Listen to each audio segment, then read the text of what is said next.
For joining us for our late night newscast coming to you from Arirang's News Centre in Seoul. I'm Mark Broom. We are going to start with the latest on the salvaging operation for the Sewol-ho ferry, which sunk in waters off Korea's southwestern coast in April 2014, killing 304 people.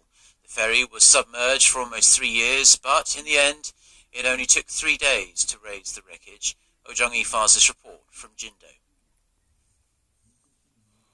Since operations began on Wednesday, it's been a race against time for the crews involved in the salvaging of the Sewol-ho, but fortunately, everything appears to be going as planned. On Saturday, the ferry was safely and stably placed onto a semi-submersible ship, and engineers completely separated the ferry and the 2 barges used to raise the vessel out of the water. The semi-submersible and the Sewol-ho ferry are to be brought up above the surface so water and leftover oil can drain out.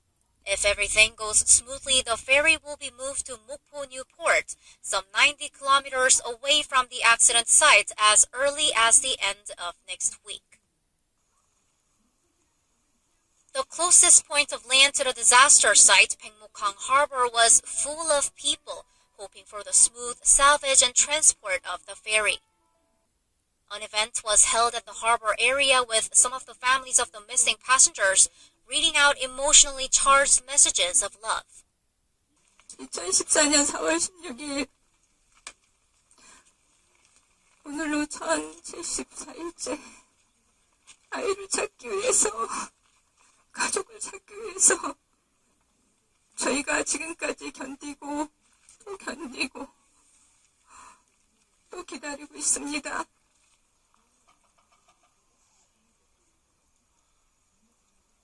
Hundreds of people from all across the country and a lot of families took time to visit the port to remember the disaster and commemorate the victims. As a mother, it really hurts to think of such a disaster. I just hope everything goes well and the families of the missing passengers find their loved ones. I've wanted to come here since the disaster 3 years ago, and I finally got to come. I'm very sorry I couldn't share the pain with the families. People say that recovering the ferry is not an end, but a start. I just hope all goes well. More and more citizens are paying visits to this place where the victims' families cried out in despair 3 years ago to remember the pain of that terrible day in April 2014. 오정희, 아리랑 뉴스, 진도. Now, more rallies are being held in Seoul with those for and against ousted President Park Geun-hye gathering in the heart of the Korean capital.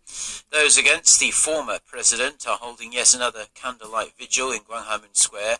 They are demanding Park, who was brought in before prosecutors earlier this week, be arrested along with her former aide, Woo Byung-woo. The prosecution is still deciding whether to seek an arrest warrant for Park. Park's supporters held their rally outside Seoul City Hall this afternoon. They've been calling for the Constitutional Court and the National Assembly to be disbanded. Several US stealth fighter jets took part in a precision bombing drill over the Korean peninsula this week. US military officials say around 6 to 8 F-35B jets from an airbase in Japan took part in the Korean Marine Exchange Program.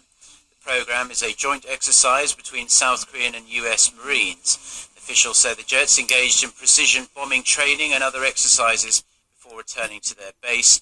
It marks the first time that F-35Bs have conducted a precision bombing drill in South Korea. The timing of the drill is notable as there are growing concerns North Korea could conduct a 6th nuclear test in the coming days. The UN Human Rights Council in Geneva has adopted a North Korea human rights resolution that will lay the foundation to establish an archive of evidence of the regime's abysmal human rights violations. This year's resolution calls for the expansion of the UN Human Rights Office in Seoul that opened in 2015 and acquiring a pool of legal experts to analyze evidence of North Korea's human rights abuses. This is the 15th consecutive year to adopt the North Korea Human Rights Resolution since it was first adopted in 2003. Seoul's foreign ministry has welcomed the resolution and urged all UN member nations to honour it. The United States is slapping additional sanctions on entities and individuals that have worked with Iran and North Korea.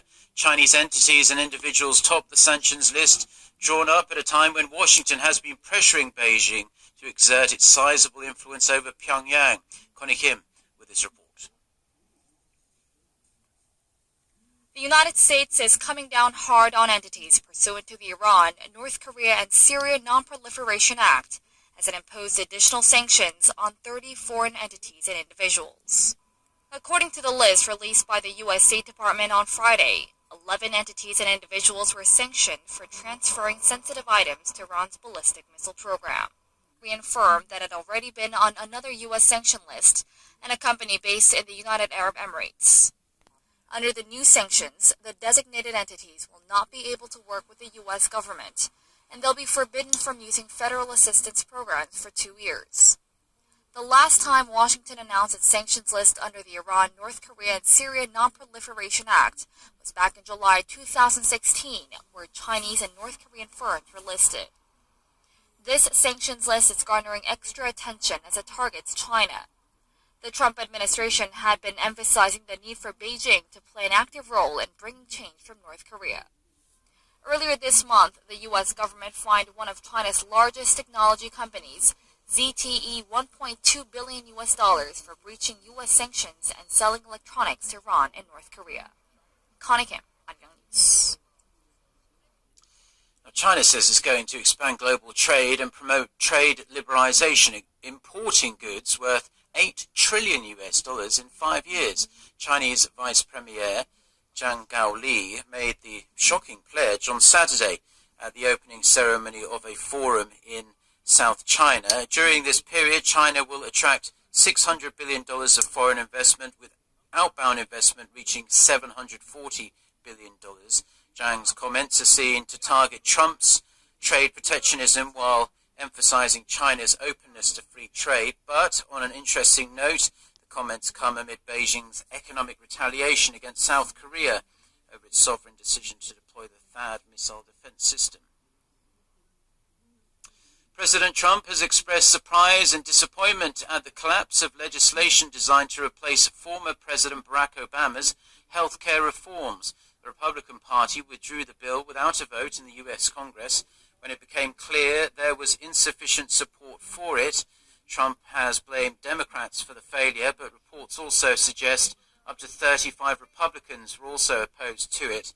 The development is a rather big blow to the president, as the repeal of Obamacare was one of his main campaign promises. South Korea has been pouring its efforts into revving up the nation's agriculture sector.